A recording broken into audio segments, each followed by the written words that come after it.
Sætlega, nú er leiklokið hérna á milli Hattar og Vals, 99-93. Hvernig fannst þér leikurinn spilast svona í almennt? Já, bara hörku leikur sem var í jafnvægi og jafn allan leikinn, þannig að það var bara undir lokinn, stór skot fóru niður hjá þeim og meðan við náðum ekki að setja þetta, þannig að þetta datt þeirra megin þess vegna. Þetta var besti leikurinn okkar í vetur og við munum byggja á þessari framstöðu. Já, dýrkeypt mistök í lokinn sem fór alveg með þetta. Já, auðvitað, þreyta og kannski ekki alveg fullur fókus sem að, basic hjá okkur sóknarlega og staðsendingar voru ekki góðar, þannig að við töpuðum boltanum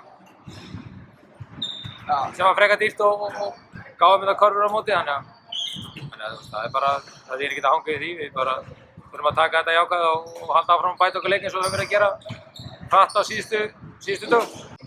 Nú var Aron Moss orðinn verulega þreyttur í lokinn og þurfti aðstoð á kálfa. Er það eitthvað til að hafa áhyggjur af? Nei, ég meina, hann er bara ekki komin í toppstart ennþá og var svona að fá krampa undir lok leiks.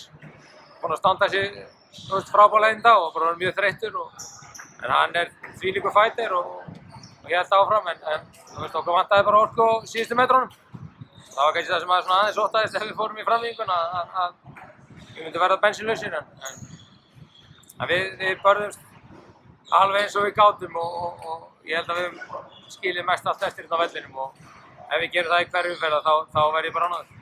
Fannst þér rétt á dómgæslan hann í lokinn? Já, ég meina mér finnst bara þetta er besti leikurinn sem við höfum spilað í vetur þannig að auðvitað geti farið að pikka einhver atriði og hitt og þetta og þeir leiðist kontakt hér og þar og það er bara gott, þeir leiðu leiknum að spilast og stóðu sér bara ágætlega. Ég er ekkert að fara að kvarta út af þeim. Það er bara pólitíkur sem eru neikvæðir og leiðilegir í dag.